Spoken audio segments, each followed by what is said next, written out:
Dengue সারা পৃথিবীর অনেক দেশে আছে, আমাদের দেশেও আছে, এবং বিশেষ করে এশিয়ার ট্রপিক্যাল কান্ট্রিগুলো সবগুলোতে আছে, এবং সব দেশে এখন আপনারা রুগী পাবেন।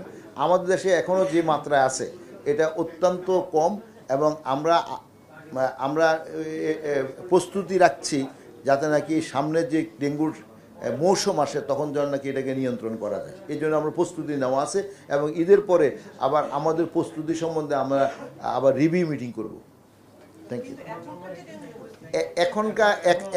এখন আমাদের কাছে এমন যে তথ্য আছে সেটার সংখ্যা একেবারেই কম। একেবারেই কম এখন পর্যন্ত সংখ্যা একেবারে কম।